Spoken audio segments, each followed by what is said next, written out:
Alright, y'all. Welcome back to Does Green Bean Go? We're going to be talking a little bit about the Daytona 500 today. Sponsors, what sponsors used to pay back in the day, what they're paying today, purse money from back in the day, in today.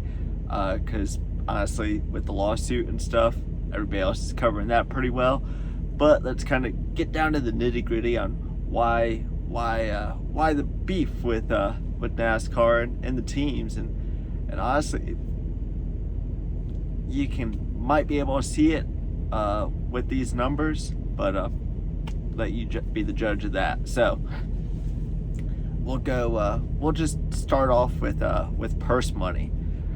So back in we'll start it back in 1959. We're only going to be covering the Daytona 500 purse money. I know, because it's the biggest race of the year. It has the biggest purse. And when I say purse, too, for everybody that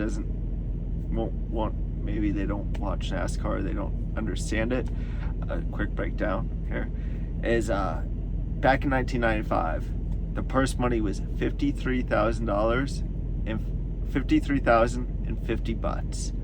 So out of a 43 car field, I think it was Lee Petty who won. He walked away with $19,050 for winning the race, and the rest of that money, $53,000, was split up by second, third, fourth, fifth, all the way back to 43rd. Yes, 43 cars used to race.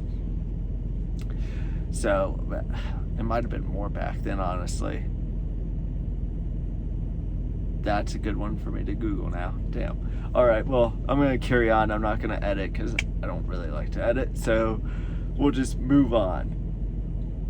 Back in 2023, the purse was $26 million and $934,357. So it's been, well, and then let me go to 2024 here real quick. The purse was $28,035,991. So the purse has been going up every year. That's like an increase of a little over $1 million, maybe 1.1 or so. So a slight increase every single year, I believe. Did I write it down? Yeah, back in 2018, the purse was $15,466,000. So it's been going up steadily every year based on, ticket sales, sponsors sponsoring the race, TV contracts, so on and so forth. Just like anything, our dollar value goes down, inflation goes up, so the purses need to go up so the teams can stay in the green. Or, well, I don't know. Jeff Gordon came out a couple of years ago and said that Hendrick Motorsports hasn't made a profit in over 10 years when he opened the book. So that's scary. That's scary to think about when you got these teams out there that aren't seeing a profit, especially one of the most winningest teams like Hendrick Motorsports. That's why in the lawsuit, if they do force NASCAR to open up their books, I would love to see the teams have to open up their books as well. It would be just interesting to see both sides. If there's going to be any book opening. That's enough about the lawsuit thing. Now, what I found that was interesting though was I was reading a thing on Forbes. It was SBJ, Sports Business Journal. It was talking about, it was a article written back in 2000 going into the 2021 season. UPS just announced sponsorship for Dale Jarrett, and they were paying supposedly about $15 million to sponsor the 88 car for a year. That's big money, especially back in early 2000 like that. Heck, what a new car was probably, I don't even know, honestly. I was a kid. I was young. I know houses were a lot cheaper. So I think interest rates were probably up. Fuel, everybody was complaining about gas prices being over $1 now, so yeah, I think it raised over $1 around that time. But let's carry on. Sorry for getting a little sidetracked. It's gonna be a little bit of a long video. What was it? Old sponsors were leaving because they just couldn't compete, like Valvoline on the Mark Martin car back then. It didn't say how much they were paying, but that's when Pfizer with Viagra was coming in at a $12 million sponsorship for Mark Martin. We were seeing John Deere leave. We were seeing who sponsored the '99 Jeff Burton car? It was EETS. I can't think of their name. I remember the paint scheme clearly though. I believe they were like a oil or battery company though.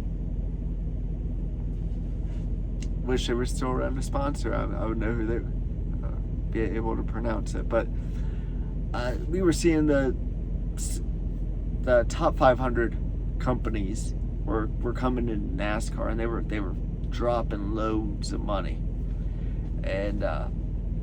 And now we get to today, and I don't know what year this was. Actually, we're gonna save that one for later. For all you Denny Hamlin fans out there, we'll save that one for a little later.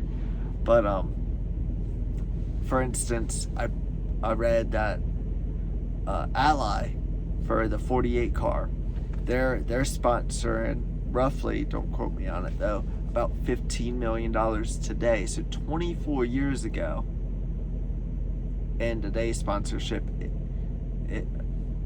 you can still sponsor a top car in NASCAR for the same amount of money, which is crazy. Because when you sponsor a NASCAR today, it's on the internet. It's all over the place. It's in video games. It was in video games back then too. But Ally, everybody knows who they are. Great banking company. I mean, yeah, everybody knows who UPS is as well. But what helped was the sponsoring of Dale Jarrett, right? Ally with Alex Bowman. We all know him because Ally's sticking with Alex Bowman. So it's exciting. I love to see a sponsor stay with the team. But what I'm also seeing is a lot of other teams, they're getting these sponsorships for around, they need about $500,000 a race. It's about $19 million per year if you go that route. But you're saving money because you're not having to change out uniforms, wrap the hull or the car, the box. That's a lot of extra money right there going out. So I do like to see one sponsor stay with one car for the whole season, like the Home Depot and Lowe's days. I really miss those days, and I appreciate those sponsors for sticking around as long as they did and sponsoring Tony Stewart and Jimmy Johnson and DuPont with the 24.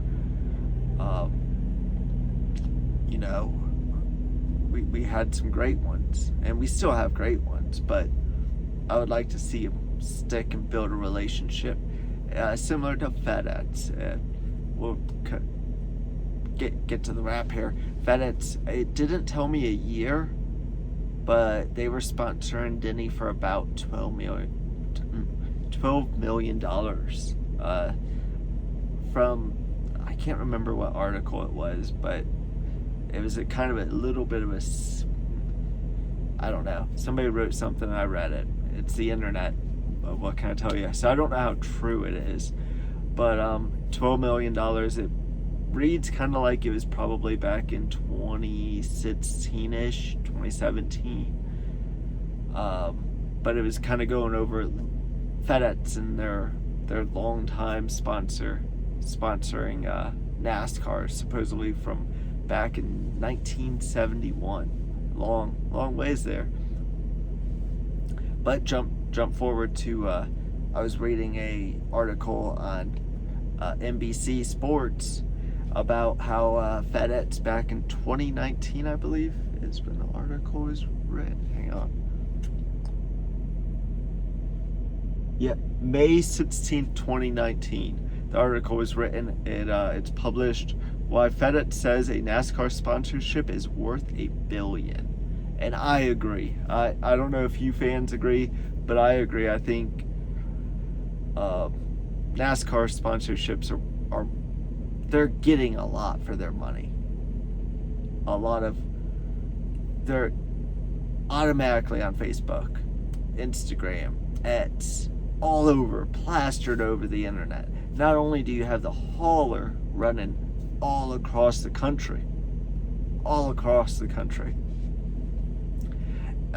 they're going to Mexico. Now they're not just in this country, but they're going to other countries.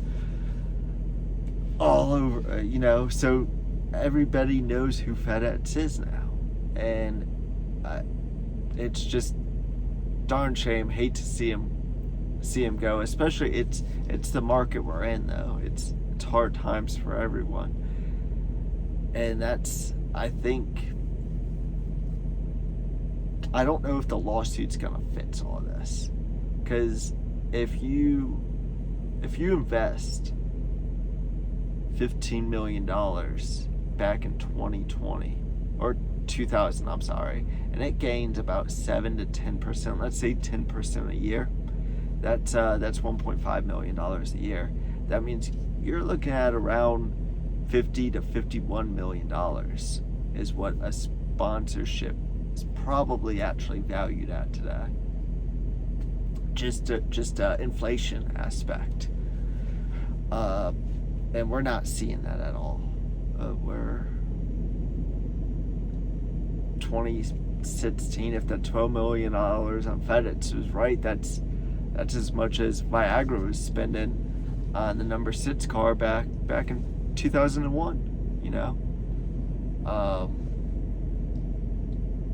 So we're just not seeing the sponsorship keep up with today's market and inflation. And we see the races go up in price, but the other hand that also feeds you and keeps the teams rolling is sponsorship.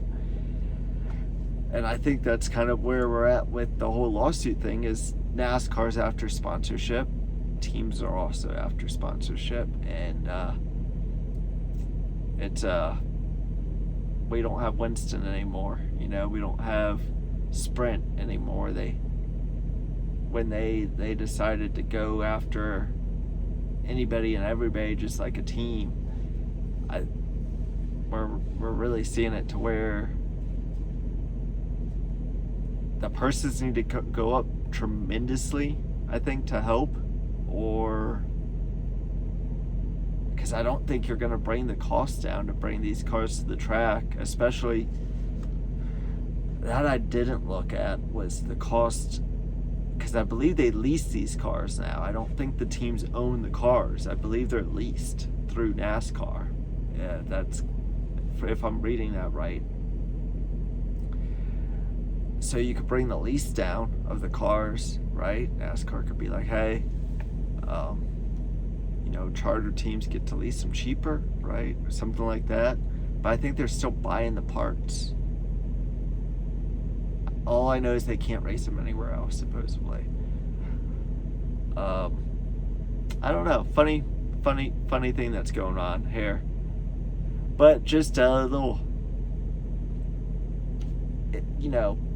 hell, I was bored Googling stuff on a 34, so figured make a little YouTube video. Hopefully you guys enjoyed it. If you did, hit the like button, subscribe, and I will make more. I promise. Later.